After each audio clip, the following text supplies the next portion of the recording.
Then we decide to condition some bit of its behavior. Suppose we take turning to the left a little bit. The pigeon is hungry, and we can give it a bit of food as what we call a reinforcer. It's a reinforcing consequence. We wait until it turns to the left and then immediately give it a bit of food. Almost at once we can see that it's turning to the left more rapidly than it did before, or more often. Reinforcement makes it more likely that we will repeat a behavior. Often, we're not even aware that this learning is taking place. There's a story about a professor who had criticized me publicly on television, and his students decided to shape his behavior. And so they agreed in advance that they would not smile or nod unless he was standing on one corner of this platform. And very soon he spent the time standing there. And then they arranged that they would not smile or nod unless he was facing the blackboard. And they told me that at the end of the hour he was lecturing, facing the blackboard and talking over his shoulder. There are two types of reinforcement. Positive reinforcement makes it more likely that we will repeat a behavior because we want more of the reinforcer. For example, even though the professor wasn't aware of how his behavior was being shaped, he adjusted his position in response to the student's smiles and nods. On the other hand, negative reinforcement makes it more likely we will repeat a behavior because we want to avoid a consequence. For instance, we are likely to repeat the behavior of paying our bills on time because we want to avoid the consequence of a late charge. Likewise, we are likely to repeat the behavior of taking vitamin C because we want to avoid the consequence of getting a cold. Yes, go! Now, eyeballs! Play, sir! Eyeballs! Play, sir! Eyeballs! Play, sir! Eyeballs! Play, sir! Straight! Both positive and negative reinforcement can be found in the Marine Corps Basic Training Program. But the one the most people associate with boot camp is negative reinforcement. The recruits learn from the drill instructors just how effective this type of conditioning can be. We believe in setting up recruits for success. Before we make them do anything, we explain it to them. And we explain it to them in detail. First sheet, you're going to lay on your right, you understand me? Yes, sir! You're going to lay at the bottom of your feet, even with my mattress, do you understand me? Yes, sir! No, wait, do you understand me? Yes, sir! Now, one, they may not understand the detail because it's coming out a little bit louder, and they're a little bit intimidated at first. But first they have to realize that, one, if they do listen to the drill instructor and they get the desired response, the drill instructor, one, probably won't yell as much the next time. Within a limited amount of time, recruits are expected to learn a long list of behaviors. The significant vocal abilities of the drill instructors act as negative reinforcement to get the job done. Do the job right, and they avoid being yelled at. Negative reinforcement in action. Every moment of the day of a recruit's life is planned out, from the moment when he wakes up at 5:30 in the morning till he goes to bed at 21:30. Every second is planned. So there's no time for any error. There's no time for any guesswork. There's no time for someone to go, okay, what am I doing now? Our standards have been passed down. They're tried, true, and they're tested. So, for example, up at 5:30 in the morning, he knows that when he has to get up, he's going to get up, stretch, brush his teeth, get to go into the bathroom. From there, he's going to go on to eat his first meal of the day. He knows he has to make sure that the area is cleaned up and cleaned up correctly. We make Mothers of America proud when our recruits come back home. He knows how to make a bed probably for the first time. A lot of mothers marvel when their son comes back and says, he made his bed for the first time, and all I had to do was turn the lights on. And after that, then he's going to probably go into some physical fitness. And again, too, as I mentioned before about our physical fitness, that is planned and standardized. And from there, he might be exposed to a series of classes, academic-type classes, or he might be on the parade deck working drill. And this would go through most of the day. Towards the end of the day, it's a time when the senior drill instructor is going to get to work with his recruits. And then again, too, before they go to bed that night, again, it's standardized. He's going to have to know how to get into the shower, that we expect him to shave, prepare his body, prepare his uniform, to the point that he's going to shine his shoes. And we want that all laid out, and he's going to be inspected. His body's going to be inspected. His hygiene's going to be inspected. We want to make sure that he's going to present himself in the best image possible the next day. Another important component of operant conditioning is called discriminative stimulus. This is an environmental cue or signal that sets the stage for a behavior to occur.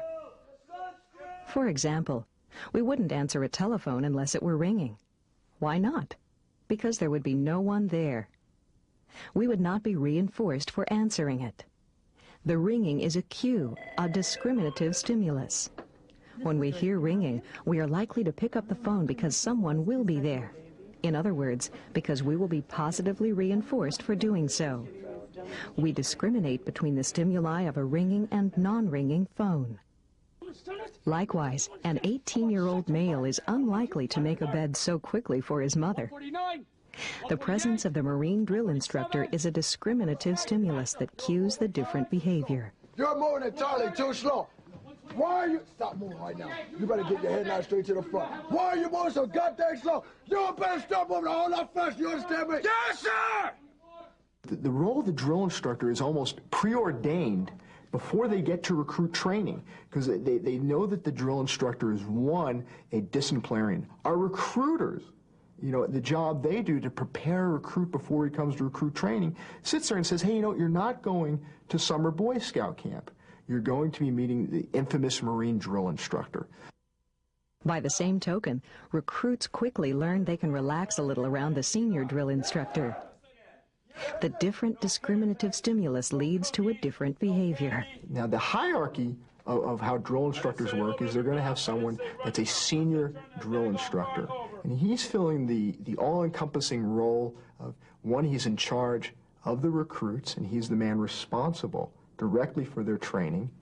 But he's also the one that's also going to represent, their teacher. He's going to represent their father figure in some respects. The recruits are going to see him in the role as the senior drill instructor, this father figure, this man that I could go and talk to when I have to.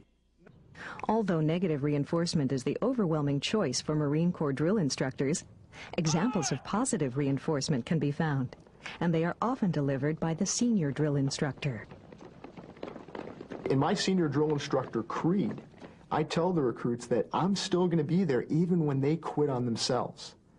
I want the recruits to believe that. And I'm going to do it. I have to be that example. So I'm going to positively reinforce certain aspects of their training. If they achieve a success, I'm going to let them know about it and congratulate them. Yes, sir. I will never fail my time. Remember that.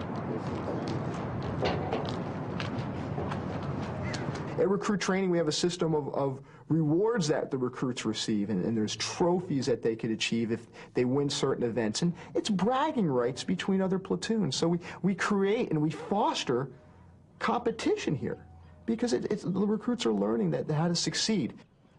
Open your mouth! The difference between positive reinforcement and negative reinforcement is easy to recognize.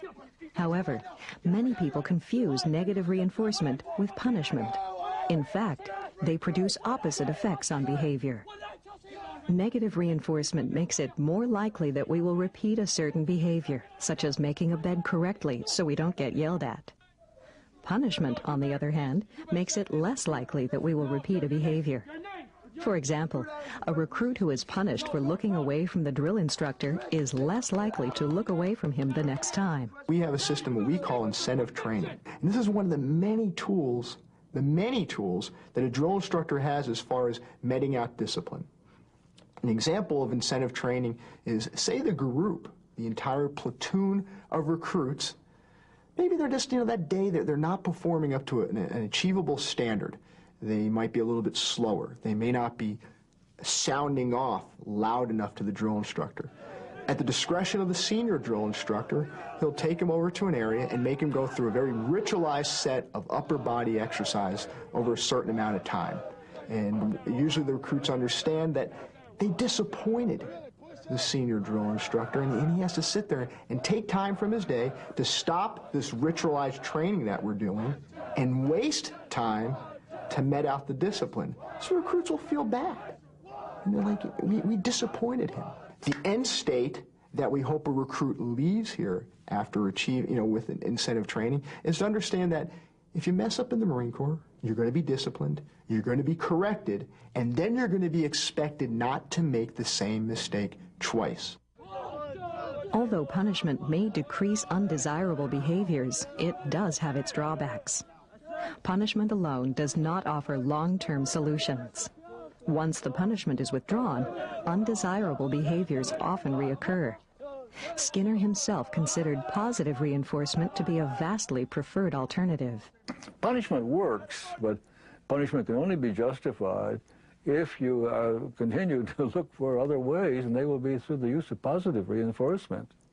There's a Bolted II experiment in Mexico where they used every conceivable way of finding positive reinforcement for their children rather than punishment, and their children are wonderful. I've never seen happier, more social, pleasant children in my life. They never are punished because the world is so designed that they never do anything that calls for punishment. And that is the way I think the world should be.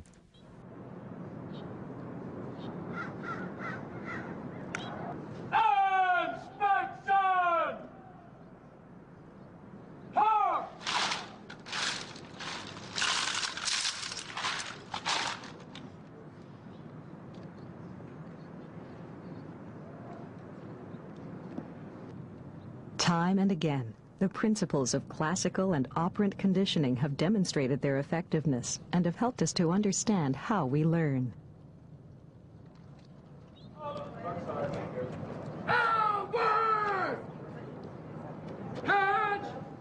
Perhaps that's why the Marines have used these techniques to train their recruits for as long as anyone can remember. Because for recruits, as for the rest of us, learning is more than the acquisition of knowledge. It is adopting new behaviors and discovering new ways of dealing with an ever-changing environment. Learning is a process that goes on from morning until night, a critical part of the human experience.